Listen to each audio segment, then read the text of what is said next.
जब सांसद खुद बनी किसानों की ढाल, शामली कलेक्ट्रेट में गरजी इकरा हसन फोन पर काम हो जाते हैं, पर आज इंसाफ की लड़ाई में सामने आई खबर यूपी के जनपद शामली से है। शामली में गन्ना किसानों की आवाज बनकर जब सांसद खुद मैदान में उतरे तो प्रशासन को भी जवाब देना ही पड़ता है। ऐसा ही कुछ नजारा देखने को मिला शामली के कलेक्ट्रेट में, जब कैराना से समाजवादी पार्टी की सांसद इकरा हसन अचानक संविधान दिवस के एक कार्यक्रम में पहुंच गए। अधिकारियों के चेहरों पर हैरानी साफ झलक रही थी, लेकिन सांसद का रुख साफ था। अब बात सिर्फ एक व्यक्ति की नहीं, पूरे गन्ना किसान समुदाय के इंसाफ की। पूरा मामला शामली जनपद के महावतपुर गांव का है, जहां संदीप नामक युवक, जो कि गन्ना किसानों के बकाया भुगतान को लेकर बार बार आवाज उठा चुका था, पुलिस ने उसे सिर्फ इसलिए जेल भेज दिया क्योंकि उसने एक बच्चे को थप्पड़ मार दिया, जो कथित रूप से उसके घर पर गाली गलौज कर रहा था। मामला थाना बाबरी में दर्ज हुआ और संदीप को शांति भंग में जेल भेज दिया गया। लेकिन असली सवाल यहीं से शुरू होता है। संदीप वही शख्स है जिसने कुछ दिन पहले थाना भवन शुगर मिल के खिलाफ प्रदर्शन कर किसानों के 45 करोड़ रुपए बकाया भुगतान की मांग की थी। मिल ने 30 अप्रैल तक भुगतान का वादा किया था, पर सिर्फ 18 करोड़ का ही भुगतान हुआ। जब संदीप ने दोबारा मिल को फोन कर चेताया कि अगर भुगतान नहीं हुआ तो मिल पर ताला लगेगा, तब अगले ही दिन उसे थाने बुलाकर जेल भेज दिया गया। इस एक तरफा कार्रवाई की भनक जब सांसद इकरा हसन को लगी तो उन्होंने चुप रहने के बजाय सीधे शामली कलेक्ट्रेट में चल रही संविधान दिवस में आनन फानन में एंट्री मार दी। अंदर मौजूद एसडीएम और अपर पुलिस अधीक्षक संतोष कुमार समेत सभी अधिकारी चौंक गए। इकरा हसन का तेवर साफ था, हमारी भी एक समस्या है, उसका भी समाधान होना चाहिए। आपको सिर्फ बताने आई हूं, वरना सांसद के काम तो फोन पर भी हो जाते हैं, लेकिन आज मैं जनता की लड़ाई खुद लड़ने आई हूं। ये कहते हुए उन्होंने एसडीएम से तीखा सवाल पूछा, आपने किसी के दबाव में तो संदीप को जेल नहीं भेजा? सांसद के सवालों से अधिकारियों के पसीने छूटने लगे।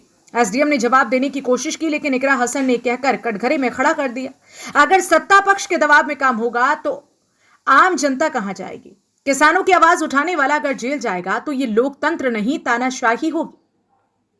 सांसद के साथ मौजूद समाजवादी पार्टी के नेता शेर सिंह राणा ने भी ये बड़ा आरोप लगाया है कि पुलिस ने पूर्व गन्ना मंत्री सुरेश राणा के दबाव में आकर संदीप को जेल भेजा। उन्होंने कहा कि सरकार किसानों की आवाज दबाने में लगी है। ये वही पैटर्न है जो कि राकेश टिकैत आंदोलन में देखा गया था। अब संदीप को भी निशाना बनाया जा रहा है। सवाल सिर्फ संदीप का नहीं, किसानों के हक का है। ये घटना ये दिखाती है कि जब एक आम नागरिक, वो भी किसान वर्ग से, अपने हक की मांग करता है तो उसे डराया जाता है, धमकाया जाता है और जेल भेजा जाता है। लेकिन इस बार संसद से सड़क तक आवाज बुलंद करने वाली एक महिला नेता इकरा हसन ने सिस्टम की चुप्पी को तोड़ा।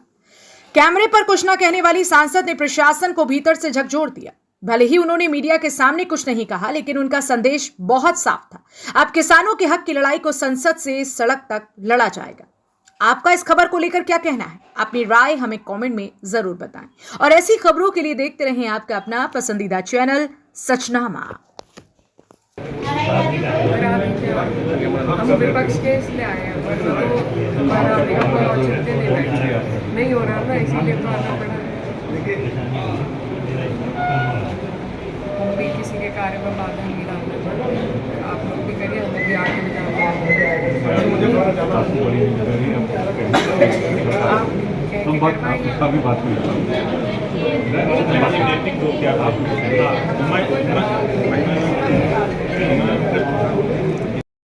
इस सरकार में किसानों के साथ इस प्रकार की बर्बरता हो रही है, उसी के परिणत हम यहाँ पे आए। सांसद महोदय भी आज समाधान दिवस था, मुजफ्फरनगर के अंदर चाहे वो राकेश टिकैत जी के साथ और शामली में संदीप महावतपुर के साथ। कल इस प्रकार की घटना एक महावतपुर में हुई परसों। उसी के मकान पर आकर, संदीप के मकान पर आकर एक बच्चे ने गालियां दी, अब शब्दों का इस्तेमाल करा। उसके गुस्से में आकर संदीप ने भी एक थप्पड़ उसको लगा दिया। खाली मात्र थप्पड़ लगा, कोई चोट नहीं है, कोई मेडिकल नहीं है। उसकी शिकायत की तो शिकायत में 151 में संदीप को थाने में यहाँ पे भेज दिया। संदीप को थाने में बुलाया कि आप थाने में आकर अपने स्पष्टीकरण दें। वो दोषी होता तो थाने में की जाता, वो अकेला थाने में चला गया। थाने में पुलिस ने यहाँ पे 151 में उसको भेज दिया। लेकिन 151 में यहाँ पे आने के बाद में सत्ता के मठाधीशों ने, जो अपने आप को भारतीय जनता पार्टी के कद्दावर नेता बताते हैं, उन लोगों के इशारे पर एसडीएम साहब ने उसको जेल भेज दिया। उसी परिप्रेक्ष्य में हम यहाँ आए थे। एसडीएम साहब ने कहा कि मैंने किसी राजनीतिक दबाव में नहीं भेजा, तब तक कोई पुलिस रिपोर्ट नहीं आने की, तब तक मैं जमानत देने का जमानत दे दूंगा उसको।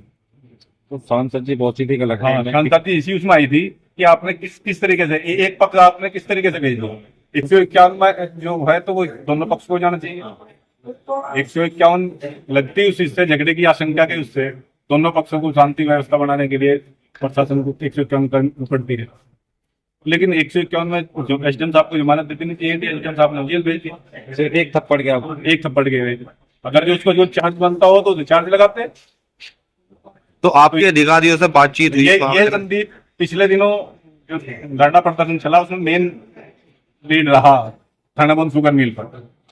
आज 50 शुगर मिल के किसान यहाँ पे आए भी ज्ञापन देने के लिए। 31 तारीख तक उन्होंने भुगतान कहा था कि हम 45 करोड़ रुपए का भुगतान करेंगे 30 अप्रैल तक, लेकिन मात्र 18 करोड़ रुपए का भुगतान किया। संदीप ने 3 दिन पहले फोन किया शुगर मिल में कि आपने भुगतान नहीं किया, हम दोबारा ताला मारेंगे, दोबारा धरने पे बैठेंगे।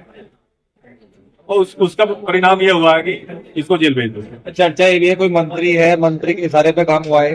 हाँ बिल्कुल, थाना भवन में अपने आप को पश्चिम का मुख्यमंत्री कहने वाला, उत्तर प्रदेश का मुख्यमंत्री कहने वाला, अपने आप को फायर ब्रांड कहलवाने वाला सुरेश राणा, वो प्रत्येक व्यक्ति को प्रत्येक गांव में जो जितने भी विपक्ष के आदमी हैं उनको टारगेट करते हैं और अपने यहाँ उसके यहाँ नतमस्तक हो, उसके यहाँ हाजिरी लगाए और तब अगला काम हो।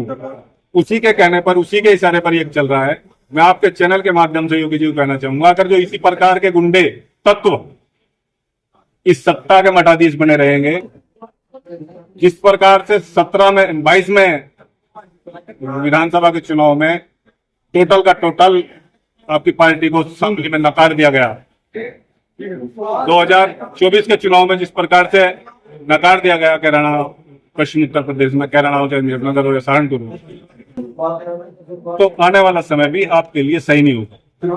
सुरेश राणा के द्वारा किस प्रकार से पहले बर्बरता की गई है, कोई गांव इस तरह का नहीं है कि जिस गांव से 10 आदमी, 20 आदमी, 25 आदमी, 50 आदमी निर्दोष जेल न गए हो, और उसको एक्ट में जेल, झूठे जेल भिजवाए हैं।